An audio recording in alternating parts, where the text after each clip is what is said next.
This is the School Success Podcast, a podcast for school leaders to learn from other school leaders what's working and what's not, and to get inspiration and encouragement, as well as strategies to grow school enrollment, connect with families, retain teachers, recruit teachers, and everything in between. You guys are heroes, and I cannot thank you enough for pouring into this next generation that's coming behind us. My goal is you will take at least one thing away from every episode that you can take back to your school to make it better than it is right now. Please enjoy the School Success Podcast.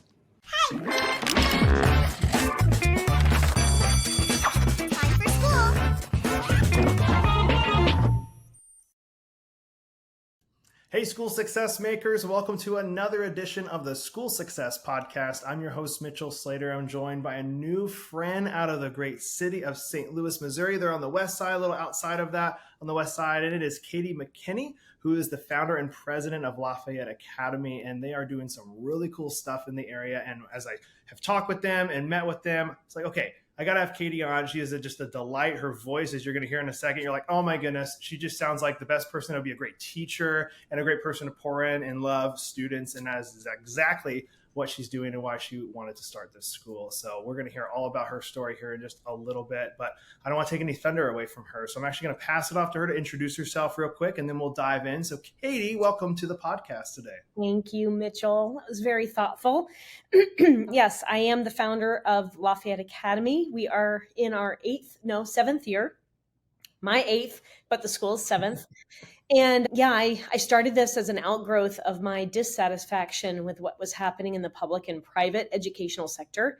I have been in the ed world since, I guess, the late 90s when I taught in California and San Diego in the public school district.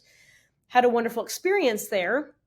And then also taught in New Mexico. That was a very different experience. And then I homeschooled my own children.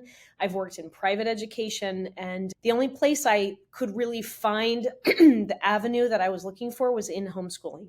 And as it was unfolding, that's frankly how I fell into classical education. I didn't even know it existed. And I read a few books. I read E.D. Hirsch's Cultural Literacy. I read Oliver DeMille's T.J. Ed, Thomas Jefferson Education. Those really started to bubble up inside of me as to what I was looking for. And it was this classical approach, getting back to the basics of education, what works, and what really has rooted our country in the principles of liberty for mankind. And how do we do that? So anyway, all of those seed planting times there, I just really culminated in the starting of this lovely idea that I do feel is providential. And it's just been a labor of love, sometimes more labor, sometimes more love, but it's been a joy to watch these beautiful kids just take the reins and become the masters of their own education and eventually contributors in our society. That's awesome. I love that you had that vision, and you have quite the background too of you've seen kind of all of it, public, private, homeschool, which I was homeschooled my whole life. So I always give a huge shout out to any homeschool moms or homeschool families out there, because that's a whole different world in of itself. And I loved it. My mom was a rock star. And so I know that you're obviously a rock star too, because you're like, I love this so much, I'm going to start a whole school. And just crazy, I think, is the word you're looking for. Crazy, insane. I left that word out. It's like, see, my mom was like, no, I'm not doing that. I'm not starting a school. I've even told my wife, I was like, maybe one day we should start a school. She's like, are you out of your mind? She's like, I'm not starting a school. She's a rational human being. Yes. I was like, I'll just help schools then. I'll come beside it and help schools. You're doing just that. So we are grateful for you. You're doing a fabulous job. Thank you. You guys are awesome. You have a great team too. And I'm sure obviously your students are great. Even though I've never met any of the students, I'm sure they're awesome students as well. You. Now, I do want to start with a question. I always start for everybody. And it is, if I was to come visit you guys in your area, that west side of St. Louis, what would you say? Mitchell, you got to do this and eat this. Is there something specific you would tell me I have to do? Oh, in St. Louis. Gosh, if it's summertime, you've got to go to a Cardinals game. It's such we stretch back to the turn of the century with our Cardinals, what was then the Browns. And it's just a tradition, and it's such a family cultural vibe here that it's you got to do that. And then of course some barbecue. I'm sure in Kansas City and St. Louis are kind of rivals on their barbecue. So I would say it's important to test the barbecue. But then frankly, come to our house, because we'd love to host you, and that would probably be something you'd have to do. Hey, school success makers, just a really quick break from the episode to highlight our amazing sponsors over at America's Christian Credit Union. They are celebrating 65 years of service this year, and they provide essential school banking services and a tuition financing program for schools looking to reduce their risk and administrative burden. And you guys can find out all about them on their website, americaschristiancu.com/schools. That's americaschristiancu.com/schools. They are amazing over there, and I always like to say, if you're a school that collects tuition and you have a hard time collecting all of tuition at the end of the year, maybe it comes around May, June, you're like, man, we only got collected 95 or 98% of what tuition was owed to our school. One of the things you can do is have your parents get a tuition financing loan through the credit union, and then they pay the credit union directly, and you get your funds up front at the beginning of the year as the school. So you don't have to chase people throughout the year, and you can focus on what you do best, and that is loving and educating your students. And it doesn't cost your school anything to do it. So check them out online, americaschristiancu.com/schools. All right, back to the show. So, all right, that sounds perfect. Now, barbecue, I love barbecue. Good. Is there a difference between St. Louis and Kansas City barbecue? Because some people like, my wife's from North Carolina, so it's vinegars, which I don't like vinegar-based barbecue. I love more of a saucy or no sauce at all type of barbecue. What's the difference? What's the rival there? I wish I were a connoisseur to that extent. I don't know, to be honest with you. I just know that I know some fabulous barbecue right here, actually in our backyard in Wentzville. Phenomenal barbecue. We actually they came and catered our gala for us. It was a Western gala. It was awesome. So I would recommend Duke's barbecue. They are fabulous here. So perfect. Well, the Cardinals game, that'd be fun to bring in. I've heard there was somebody else I was talking to in your area that said there's like a pretty big cult following of the Cardinals there in St. Louis. It's like if you're not a Cardinals fan, you're like an enemy type of thing. And it stretches for my family. It stretches back to my grandfather as a boy who was born in 1911. He would actually listen to the radio as a little boy, and then all through his years, and he was alive until he was 97. He, even at 96, 97, was listening, or he would go to the games, listen to the game while he's at the game, and then, of course, handwrite the score, which my mom then did. So it's a tradition. It's been going on for over 100 years for our family. So it's very special. That is really cool. Okay, I don't have that big a deeper roots on that. I am a Cubs fan, which obviously we're rivals there. I know, I'm sorry. I can't believe we're talking, Mitchell. Okay. I know. I forgive you. You are uninvited from our house. But I found something out really cool. So my dad, grandfather, grandma, they're from Chicago originally. And so thank goodness I learned this before she passed away. But my dad's mom, that's where she did her growing up. I was talking to her, and this is probably 4 months before she passed away. She was struggling with cancer. And so we were visiting, just soaking in that time. And I was like, Grandma, tell me about like your childhood. Tell me about like some of these memories. What are your favorite things you remember and all that stuff? And so it was really cool to like pull up her old house that she told me she knew the address, and I showed it on Google Maps, and she didn't know that was possible. You could see, she's like, oh my gosh, that was my bedroom. I was like doing just like walk through memory lane. And she goes, well, I loved going to the Cubs games with my dad. So my great grandfather. I was like, oh, that's awesome. Like, how was that? What'd you like to do? And she's like, well, me and him used to change the scoreboard at Wrigley Field when we went to the games. And I looked at her, and I was like, what?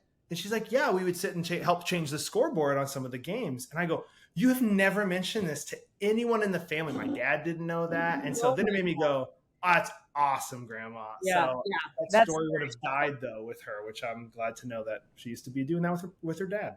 That's amazing. That's a historical moment. That's awesome. Neat. That would have been, I guess, in the 40s then, because she was, I think in the 40s. So she would have been, in the late 40s, she was probably doing that. So, wow.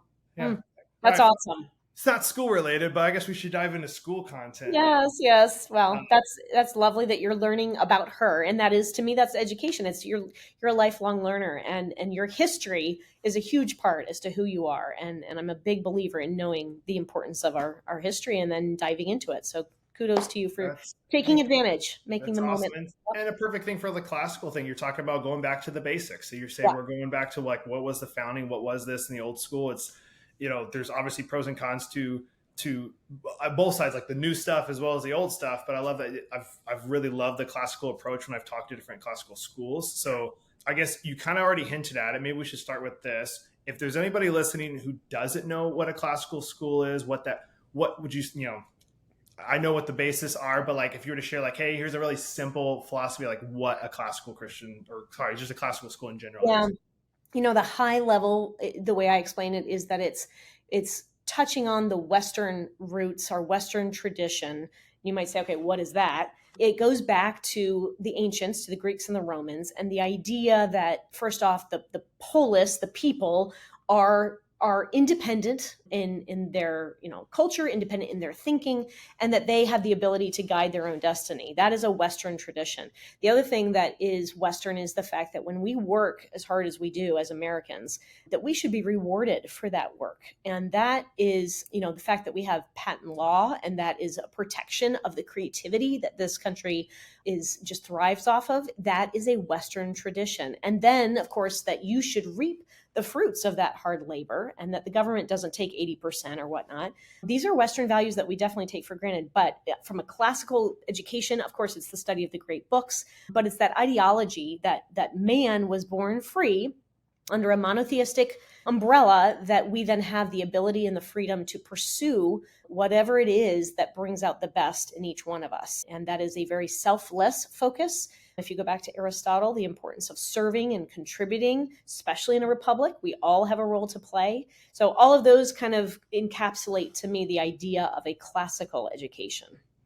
Man, that was a good one, because I asked that, and I get a different response from different schools that are classical, and it's good to hear their different takes on it. I love the part about the first part that you were touching on with, well, of course, now I forget it. Independent thinking and liberal, obviously not being liberal or conservative, but the libra, the Latin root for free. And it's the liberal arts is construed to free the mind to think. And as human beings, the way I view it is we are bred, the reason we exist is to know, K-N-O-W. And then you say, well, what to know what? To know what is true and good and beautiful. But the idea that we are always on the hunt for knowledge is what makes our species the most unique and beautiful thing on the planet.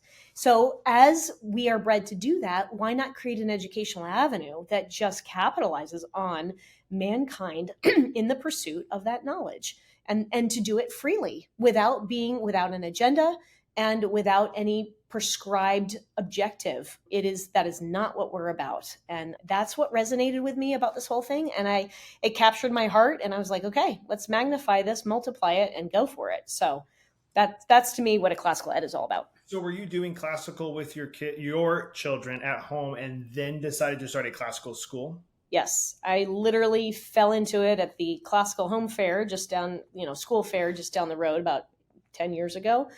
And I was like, what is this? And what I found was my kids were loving Latin and geography. And I, for the first time, in fact, here it is, I got Story of the World, and I started reading through the ancients. And I was like, looking at my husband going, why the heck do I not know this? And at first I thought it was me, and I was just not, I didn't pay attention that day, or I missed that class or something. But no, what happened was we didn't get it. And I was educated in the 80s and 90s. And so by that time, classical education really has been, hijacked and pulled out of the classroom. It was, from our founding fathers up to about 1920, Woodrow Wilson's administration sort of took it out, said, we've got to try something new, simply said. And so took a little degree turn away from this foundational approach to education. And so now 100 years later, we find ourselves out here you can't see my hands, but we are like a ship completely far away from our origination as to what founded this country. And so as I was reading this, I fell in love with the ancients and the Greeks. And I got on fire. I think my kids were like, Mom, chill out. But I was loving it. And that just spurred me on. When I saw my 2-year-old doing recitations from Christina Rossetti, I was like, this is something. Whoa. So I just felt impelled. We got to do this for more kids. That's the bottom line. So you touched on something that has not come up yet on the podcast, where I have interviewed the head of schools of classical schools and all that stuff. And that's that when it got pulled, how education was in America and when it got kind of pulled out. So I haven't actually heard that piece before. Obviously this was not planned, but can we speak on that a little bit, to maybe giving people a little bit basis on our education system a little bit, and maybe what was taught all those times in I'm assuming that's the public school system, and then it got something pulled out and they restructured it. And have we seen a shift in, I mean, obviously we have seen a shift in our education system, but like how that looks. And that's a very broad, random question, but No, that's a very good question, and it's important to know. I will start with the fact that I'm not an expert on this. However, from my own research, my understanding is that, from the founding fathers, and even before that, from the Puritans, the Pilgrims, they came over with a great love of God, obviously, and a great love of that family culture that we're going to pass that proverbial baton to the next generation through the education of our children. Our founders said, I believe it was Jefferson who said, an educated populace is requisite in order to maintain this republic. Okay, well, how do we populate or support the notion of an educated populace? Well, of course, through education. So the public schools were endowed with the task of making sure that our students know what it is they need to know. Well, I believe, in fact, we teach this in our history. What we see today, I think, is an educational system that is not motivated to free the mind. It's very focused on what to think, not how to think. And I believe the founders were really focused on the idea that a free people we will get the most out of free people. But as our founders knew, human beings are not angels, and that's why government is not in total control. The people are in control, hopefully, right? That they're knowledgeable enough. And so I feel like right now our system has been perverted, and it needs to be righted. And it needs to be righted with those who have the moral clarity to bring it back into alignment with what the founders intended, if we intend to keep this republic. And that's where my charge is. I just feel so passionate about the importance of that purity of what education is meant to be, and frankly why I felt called, because I see our country adrift, and I felt this was how I'm going to fight for my country. So it's deeply personal, but it's also deeply impersonal, because it's not my agenda. I pray every day. It's not my agenda. It's the agenda given from above to help support these children so they can take the next, generation forward. I know people talk about all the time how our education system has changed drastically, and we didn't do that when I was a kid. And it's like, okay, but like, what does that mean? Like, where has it gone? And then as I've dove into all these things with the School Success podcast and interviewing school leaders in different schools from all over the country and a few internationally, it's like, man, education is so broad, and it's so different based on region, country, and different things. And it's very fascinating. You can take you got a random public school, a random private school, a religious school, Montessori, you got homeschool, all these things. And they're all educating kids to put into one, like, here we go, workforce, and you're released. And like, how do they look and what do they turn out? And it is just fascinating, all the different philosophies of, well, we think this is the best way and why. I'm like, that sounds actually pretty good. And this one says the same thing, but a little different. Oh, it sounds pretty good too. Actually, it's like, which one's the right one? Which one's the best one? And it's kind of overwhelming. I mean, sorry, go ahead. I didn't mean to interrupt you. Well, the last one I was going to say, like, my wife told me about one earlier this year that sounded intriguing, called world schooling. Have you heard of world schooling before? No, I haven't. Mm-mm. It's just like, again, this is just hearing from my wife, so I haven't even Googled it, but it's the premise of kind of like homeschooling, but you're letting your children experience and learn themselves inside the world, like, so inside the confound. So very homeschool based, because I can kind of get how my mom raised us, which was like, obviously we learned respect and manners being out in public, and like very applicable things I'm going to be able to use, not like, hey, here's the Pythagorean theorem, you need to use this one day. I'm like, okay, and I don't remember how to use it because I don't need it, for what I'm doing. And so it was like talking about world school. Hey, maybe you travel to the Grand Canyon and you actually experience it yourself, or you travel and do. So it's all about experiencing the world itself and learning from what's in front of you and talking things through. And the premise sounded really, really good. And I was like, I like that. But in my head, obviously, like, our culture is like, well, you need to know math, you need to know reading. Yes. Again, there's bases, of course, you have to know. But my mind is, the culture pushes an agenda of what you need to have, but do you need to have that? That's stuff that overwhelms me, and I start getting like going crazy. But that's my Well, I mean, I totally understand what you're saying about which vehicle is it that's going to be the right one. And the way I look at it is, yes, there are a number of vehicles out there, Montessori and, Reggio Emilia and Mhm. classical and all these. And I look at it as they're vehicles. They're like, we have a bazillion cars on the road. There's all different kinds. And some of us might need a truck. Some of us might need a smart car. Some of us need, Tesla, whatever it is. The point is, though, are we all going the same direction?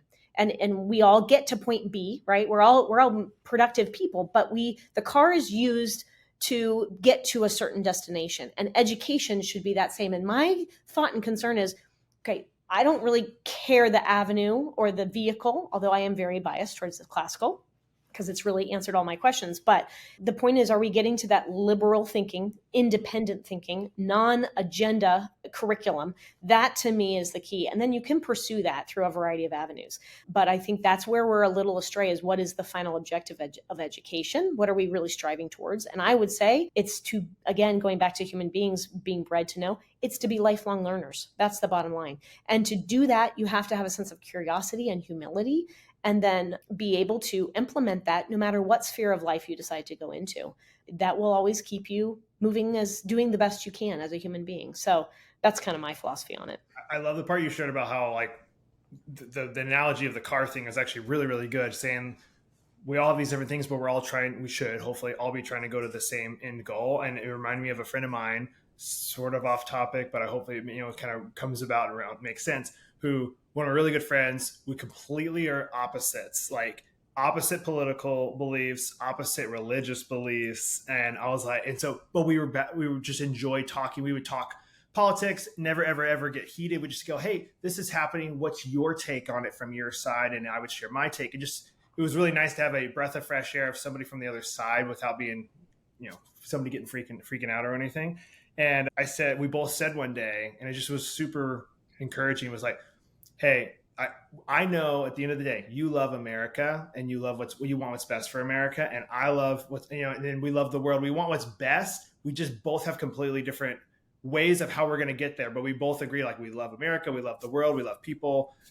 We just both have different ideas of how we get there. And I'm like, hey, we can agree to disagree on the way we get there. And I love that. It just made me feel like encouraged. I wish more people would be like on the same fence, which again, I think most people would agree that we do have the same end objective. It's just like we get caught up in all those details and getting lost. And I think that also happens, unfortunately, in education, where we get so, I can't believe you do that. I can't believe you do that. And it's like, well, wait, we're all trying to love these students and pour into them to give them the best tools for success, that they will have be great families, great leaders, and all that stuff in our country and beyond. And if we can get to that point and agree on that part, the rest is, hopefully don't get lost in the details. Right.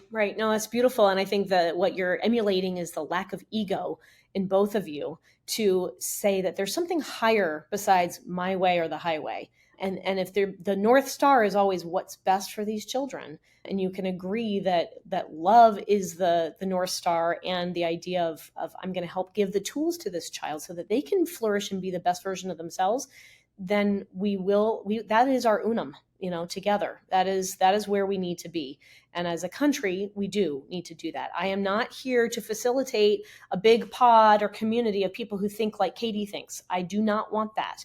I want children who will come and bring their own genius to the table. So frankly, I can benefit and be blessed by seeing what gifts they've got to give. That's my greatest joy. That's so thrilling. And I think the conversation you just shared is a beautiful example of how the two of you, your ego is not center. It is the higher objective of the child and of the avenue of what you're trying to pursue. That's the objective. And that's why you're able to have that conversation. So kudos, and great example. I hope your kids are able to witness that as well. That's great. So I've talked about, like, maybe one day I should run for some type of public office. And I said that if I did, one of my goals would be to have to be the best bipartisan, like, person, like, go, like, guys, here's what we need. We all want this. Let's make it work and just figure it out. I just feel like there's always arguing, which I don't want to make this even anywhere near political podcast. No. I want people to just love each other and make things work. Like, please. Yes. Well, you must be the 10% of our population who I would consider a mediator. My husband is also one of them, and they're very easygoing and they're wanting to bring people together. They're great negotiators and mediators. So we need lots of you. So I'm glad that you want to do that. My wife would say I'm definitely the negotiator, and I do it I strive. So one of the things I try and do, I strive for no's from people, so I'll do some just really dumb ones. I'll just ask for something and see if I get a yes or a no. So like go to a place and they don't do okay, perfect example, Starbucks. They don't do free refills on nitro cold brew, which is what I'll get when I go there. And so they'll do cold brew refills for like free or 50 cents. It depends on the location, but they won't do nitros, which are like $5. And so I went up there one time and I was like, I know they don't do it. I was like, hey, can I please get a nitro refill? And she looked at me and she said, oh, we don't do nitro refills. And I was like, oh, okay. I said, you've done it before. You guys have done it before. Not in a disrespectful way. It's like, oh, you guys have done it before. She's like, what the heck? Okay, I'll do it. And I was like, yes. I just ask, but I'm not going to be a jerk. I'm just going to ask and see if they do it. And so striving for these, and that's not really negotiation, but always let me ask you, maybe all the worst they can say is no. Absolutely. That's right. I love it. That's the entrepreneurial spirit. And I love that idea. Yep. It can always say no. It's not going to kill you. Totally. And we should probably get into actual, school content now. Jeez, this has been awesome. I love this. All right. So I want to hear about a little bit of Lafayette. I know we talked a little bit about how you started it, but I always, as I mentioned, start with some of the same questions. I'd love to hear just a few of the challenges you guys are ideally currently up against or facing, and how are you guys combating some of those challenges? What are some that come to mind for you? We have a challenge, and I think this is across the board for classical schools, the retention from 8th to 9th grade. It's very challenging. Parents are all in kindergarten through 8th grade. They love it. It's that bridge to a bigger high school. I want the prom. I want the football. I want the Letterman jacket. I want, the big social. And parents tend to shift in their objective. What's the outcome of this educational thing? And for them, it gets very socially focused, and that's the priority, and that's challenging. And I've talked to many heads of school who all say it is very hard. And of course, we invest so much time, energy, love into these kids, and you're just like, oh, to me, that high school time is like it's the fruit. If you look at this as a tree, maybe you're familiar with the trivium. The trivium is that idea of the I was going to say, can I do something on my whiteboard, or is it easier if I just talk it out? You can do it if you want. Anybody who's watching on YouTube real quick, if you listen to this on audio, everybody, you can go to YouTube. We post the actual video snippet of this. And you're more than welcome to watch it so you can see what she's talking about. Oh, this will be fun. I've never had this before on the podcast. This is the teacher part of me. For me, this was a game changer when I understood this, and it gets back to why I feel that high school is such an important component. But let me just make sure you can see that. Okay. Yeah, so this is how human beings this is how you bring out the best in a human being. It's been around for 2,500 years, and it's called the trivium. And the trivium, it's a Latin word. Tri meaning three, vium means roads. So it's the three roads in which human beings best learn. The first road is really, and I think you have kids in this realm, kindergarten through 6th grade. They're sponges. They're soaking up everything around them, good or bad. And so as a classical educator, we want to expose them to all the greats. So, the great, Aesop's fables and character literature, their math facts, their geography, the presidents, great history. All of that is happening in this state, and they love it. They love memorizing stuff, recitations, and they're just eating it up. So like, okay, let's enjoy exposing them to all of this. Then 7th through 8th grade is where they have enough knowledge to be dangerous, and they are. And so they don't know how to argue, but they want to argue. They want to say, hey, I got enough knowledge. I want to tell you what I think. And so we call this the logic stage. And this is where they're learning to formulate those arguments. And so we actually, freshman year, we teach a class on formal logic. I've often had parents say, can you stop? Because they're getting good at arguing. And I don't like it as a parent. But it's really effective. Side note, my son, he might hate that I'm going to share this with you, but my son, who was a freshman last year, did something he shouldn't have done, and we grounded him. And he never gets grounded. He's actually a really good kid. And after about 2 or 3 days, he goes, Mom, and he was taking formal logic at the time. He goes, Mom, if I write a proof as to why I should not be grounded, would you consider releasing me? And I was like, okay. Normal teenagers at 14 would just argue, slam doors, yell at you, your stupid parents, but he was like, I'll write out a proof. So he writes out a proof. Now, mind you, I have not taken formal logic. I need to, but I haven't had time. So I said, okay, it's a full page. I said, take it to your teacher. And if he says it's valid, then we'll talk. Sure enough, it was valid. So it comes back and I was like, Colton, okay. And so I guess the day before he was supposed to be released, we released him. So we gave him an early release. This is the power, though, of teaching children that they have the ability, just like Frederick Douglass, who beautifully did that, have the ability to reason their way to the right outcome. Okay. Then 9th through 12th grade, we call this the rhetoric stage. And the rhetoric stage is where they're now learning to persuasively argue their point of view. But you cannot do that unless you have the facts and unless it's reasonable. If you have those two ingredients, you usually can get me to your side of the table. So by senior year here at our school, our kids are going to write a 20-page thesis on something they're passionate about, bringing all three of these roads together, and then they have to verbally defend it against our faculty. It's like a mini master's. So what you're doing is you're cultivating, again, an individual, a human being who knows how to think and how to reason, doing it logically, and then they're ready to take their place as a contributor. Okay, so back to your question. Sorry, I get going. Why do we have this lack of, we have a retention problem from 8th to 9th? Because parents do not understand that if you look at this as a tree, the grammar is the roots, logic is the trunk, the rhetoric is the fruit. The fruit is like the best. It's what you've been working so hard for, but our culture is so focused on athletics and social, and it's, throw the academics will just, come if they come.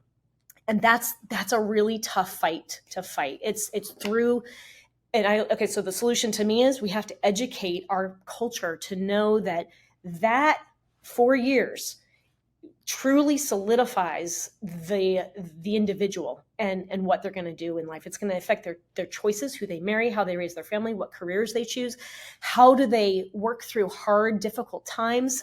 All of that's happening. It's a very special and a very intense time. And I'm saddened when we lose kids. And I'm sure most classical heads of schools and founders are too, because it's like, oh my gosh, it's the frosting on the cake. So we love them, and I let them go if they feel like that's more important, but I stay in touch with them because I still love them and I want them to be the best person they can be. But this is a big challenge for classical schools, is that retention time. So I'd love to break that one down just a little bit real quick. So Thank you. Nobody's ever written it out like that before. So I love that. Okay. Real quick side note question. Is there anything in the classical world that's below kindergarten that you guys call anything? Because obviously that the first 0 to 6 is the most important years in the whole life of a person for foundation building. And that's obviously all mom and dad typically, or, should be, but is there any name, just out of curiosity, any name for that for you guys?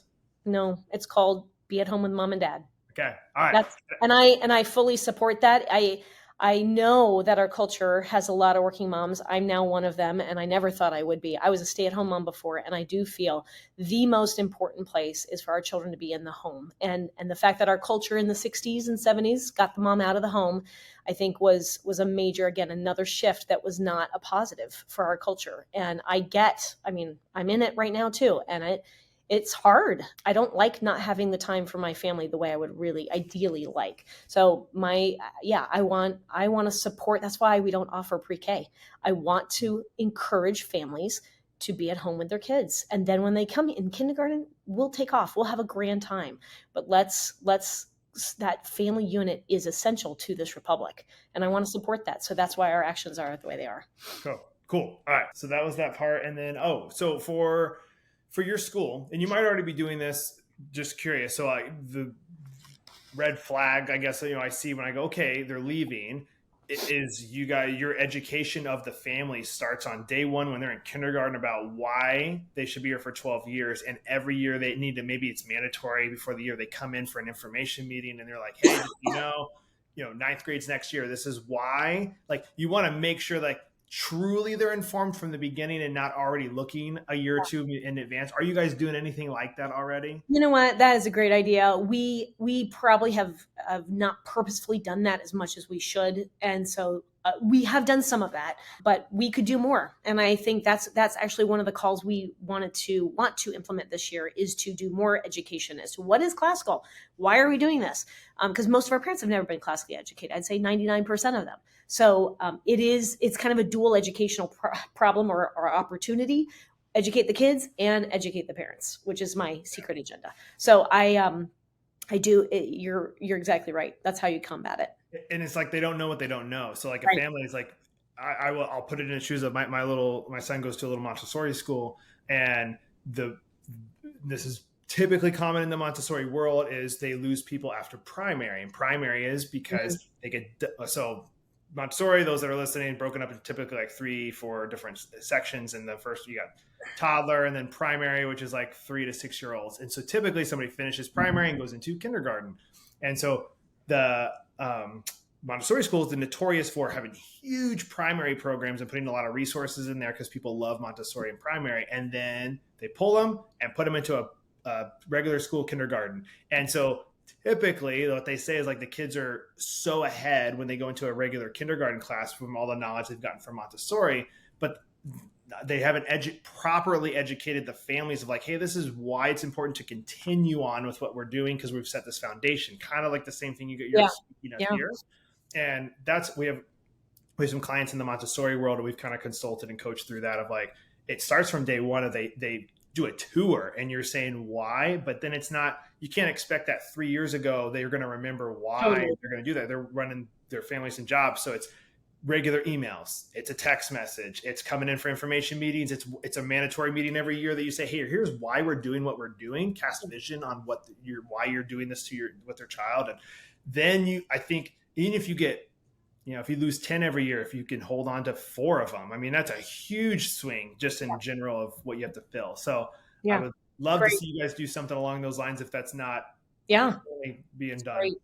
Hey, school success makers, just a really quick break to highlight one of our amazing sponsors, and that is ClassReach. Now, ClassReach supports schools of all sizes from application to graduation. Take charge of your school with ease, power, and mobility using ClassReach, the school management software administrators and teachers love using. You can get your free demo at classreach.com. That's classreach.com. They are amazing people, and they provide this amazing SIS software for you to keep track of your students' grades, communicating with families that are enrolled, and a whole bunch more. So again, check it all out on their website, classreach.com. They are awesome. All right, now back to the show. That's great. The other, I would say, big challenge, we are a private classical school. Our funding model, our business model is through tuition, or revenue model, I should say, is through tuition and through donor dollars. So that's also been, for the last 7 years, I've been not only head of school for the majority of that time, but now to fundraiser. And I never thought I would be a fundraiser. And that's been a whole new world that I've had to learn. And I would say how we're solving that problem is through exceptional training in the art of philanthropy. And I recently, in fact, as recent as last week, went through a 40-hour boot camp. And it was just that. It was a fire hose of information from exceptional fundraisers. And I love their philosophy that focuses on the idea of philanthropy, which philo in Greek means love. And it's the love of mankind. And so when you're loving mankind, what you're doing is you're helping create avenues to help them facilitate their love for mankind through their giving.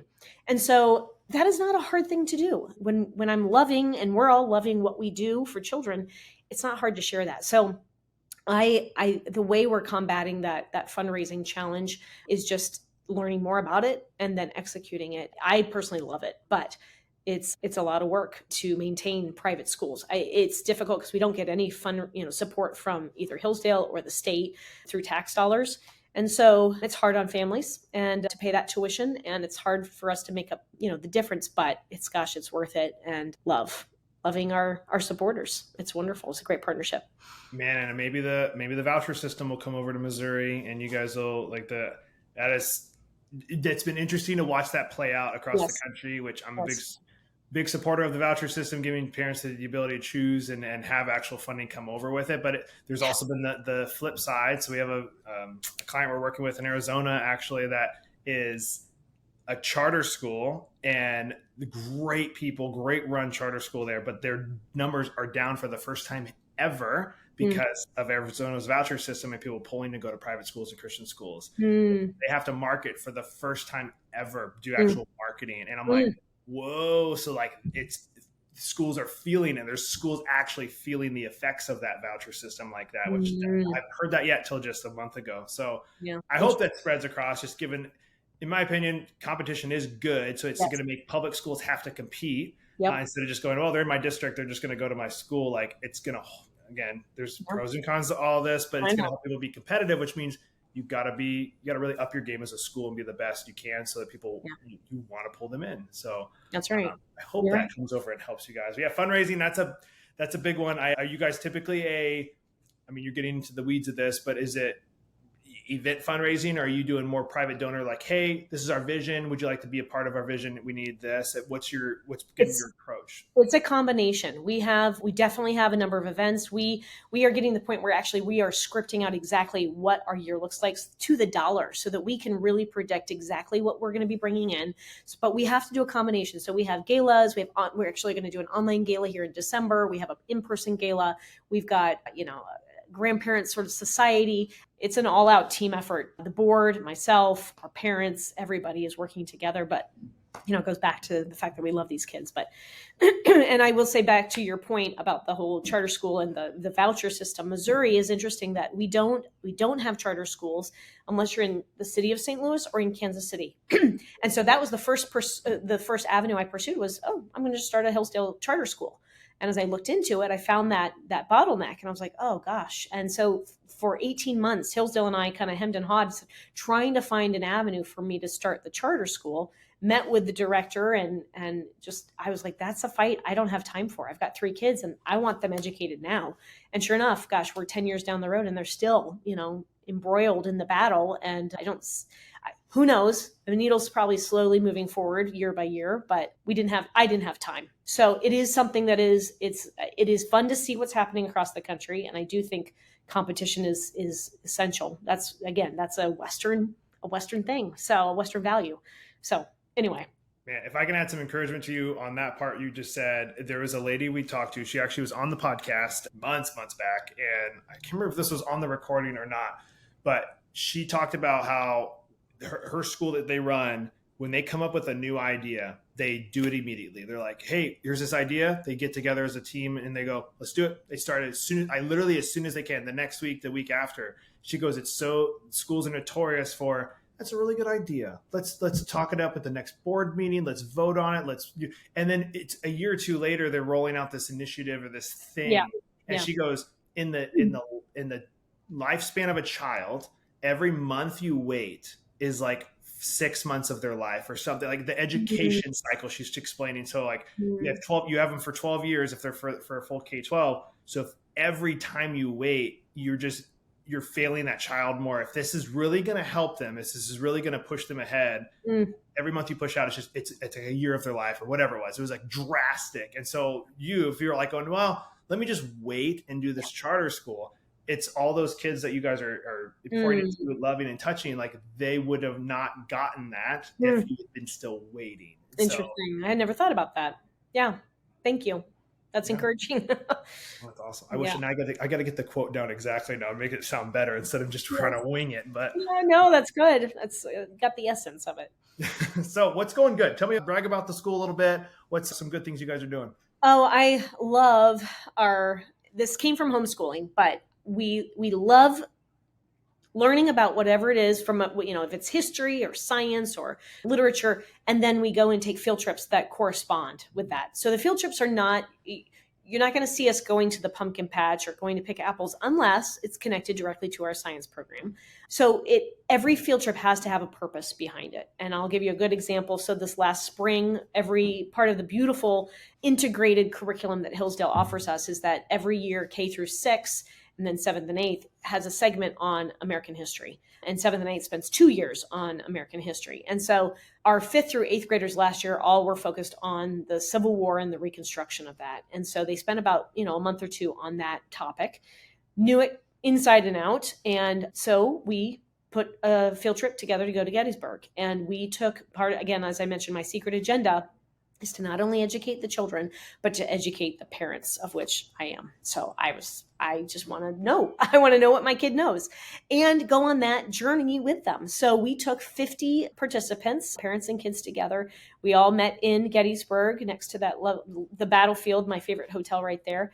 And then we took a day, explore the battlefields. And then our kids memorized the Gettysburg Address. So we went to the National Cemetery. We stood right where Lincoln said it. And they all, they initially, they're like, we want to do this. And you're surrounded by gravestones that say unknown soldier.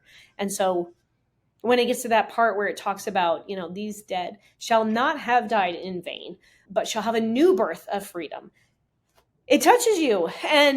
And the parents there, they all have their cameras out, and all the parents are just crying. And it's just such a spiritual experience, which you cannot get out of a book. And then that took us then to Antietam and Harper's Ferry. And then we ended up in DC. And all along the way, it's this cherishing of, my goal is not only to know the history, but then to say, thank you to these individuals who brought us to where we are today. And then it's our job as Americans to make sure that our kids know this, so that they can then move forward and say, this republic is worth defending. And we love it. She's got her faults, just like we all do. But in the end, we love the idea of her, and we're willing to defend it. That is my ultimate objective, is to make sure that we appreciate what's gone before us. So these field trips are really significant. I've taken kids to Trenton, New Jersey. We've done the Freedom Trail. We've gone to Kansas City, done the World War I Museum. We've gone down south to Memphis, Tennessee, and did the Civil Rights Museum. Eventually, I want to get them over to Europe and do a bunch of, Winston Churchill stuff. I would love to do that next summer. In fact, I've got it on my agenda to do. So, and get to Rome.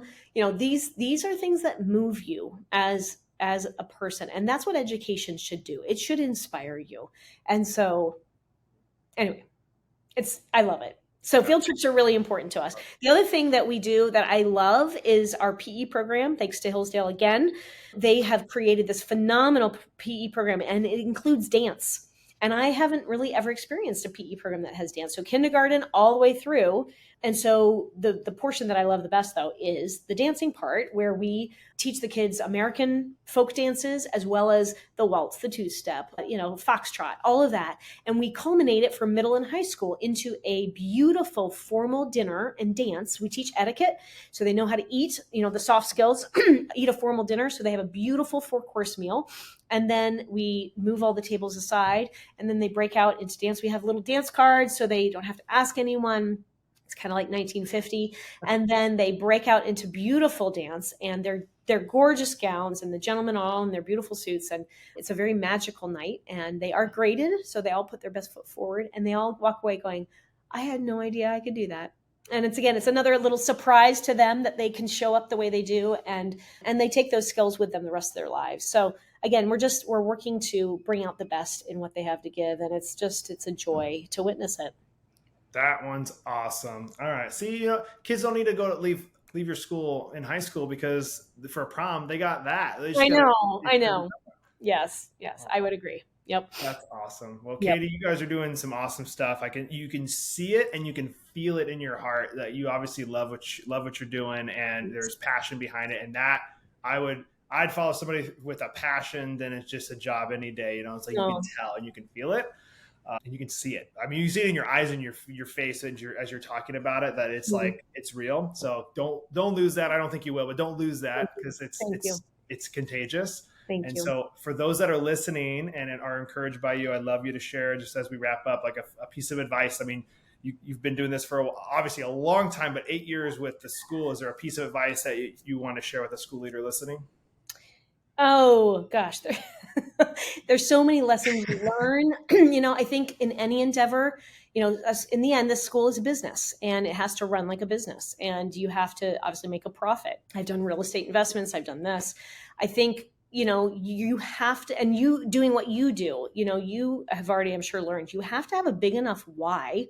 Thank you, Simon Sinek. You have to have a big enough why to pull you through the tough times. And, you're going to face, two things. One, you're going to face challenges no matter what in your life.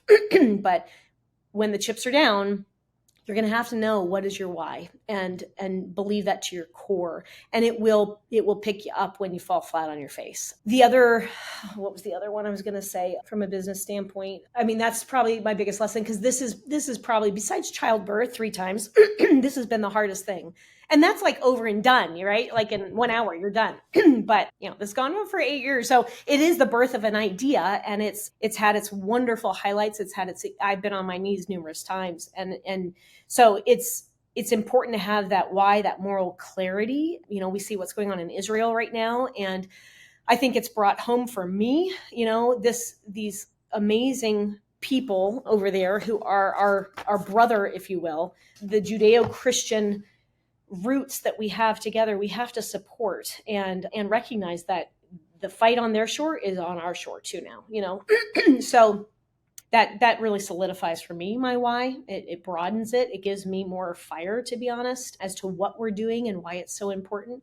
But the virus that's sort of taken over and multiplied across our country, we got to be watchful. And so the advice, I guess, is just to continue as Americans to hone and sharpen our moral clarity, our moral courage, and be the best examples that we can be. Because in the end, that's really what's left over. And our kids need to see that, and they need to see us living it. It's not a game. This is real life. And starting a school magnifies all of that, good or bad, but I hope that in the end, my example will be worthy of emulating. That's my hope. You can say anything you want, but it's what they see you're doing. Your actions obviously speak louder than words. So 100%. I love it. Yeah. Katy, I've loved our chat. I've learned a lot. I love that you wrote out the trivia. So anybody listening, again, if you're not watching, go back. You can watch that segment on the YouTube channel and see what she wrote out. Obviously, she did a great job just explaining it, so you might not even have to see it. But it was really good to see her writing it out, just like a teacher. I just sound like it's a student in my classroom. So that was great. Thank you, Mitchell. Katy, thank you so much for taking time out of your day. I love this chat, and wishing you guys nothing but the best as you continue to educate that next generation there in the St. Louis area. Thank you so much. It's been a pleasure.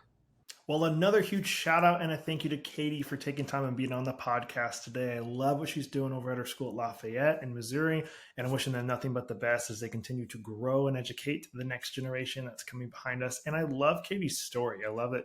She just felt like she needed to start this school, and she started it and has learned a lot since when she started it. And I love that she was like, hey, let me show you what this is. And she got up and got on our whiteboard. So if you guys are to do teaching for me, to teach me about their school and what classical Christian education is. And if you guys were just listening to it, of course, you can go to the YouTube channel and you can watch it. So if you wanted to see what she was actually drawing, you guys can go over our YouTube channel where we have the actual video of the podcast. If you didn't know that, I'm like, oh my goodness, there's a video of it? Of course there is. So go over there and watch that if you wanted to see it. But again, just a shout out to Katy. Thank you for taking time and being on the podcast. And for you guys, the listeners, we have some great resources for you. I know you guys have heard this before. Well, you're going to hear it again. All right. We've got 3 great resources completely free for you that we want to make sure you're tapping into. The first one is our private Facebook community called School Success Makers. Completely free, doesn't cost you anything. Go jump in there. I'm personally in there, and I'd love to see you in there as well. Feel free to ask questions and connect with other school leaders across the country. And then we actually internationally, there's people from the United States and outside the United States inside of there. We also have our School Success Report, a weekly email that goes out to anybody who wants it. You can sign up for that on our website, schoolsuccessmakers.com. Go sign up for the School Success Report right now if you haven't. And then, of course, this podcast, completely free, episodes coming out every week. We want to make sure you're continuing to listen and learn and grow, both yourself personally as well as helping your school get better every single day as well. And if you guys have any questions, comments, concerns, or ideas that we can do to make our stuff better, please reach out. Let us know if there's somebody specifically you think we should be interviewing, or maybe you think we should be interviewing you. Let us know that, and we would love to hear from you. Okay, this is very much y'all's podcast as much as it is ours. So let us know. And I think that's it. So we'll be back here next week with another awesome guest as usual on the School Success Podcast. We'll see you then.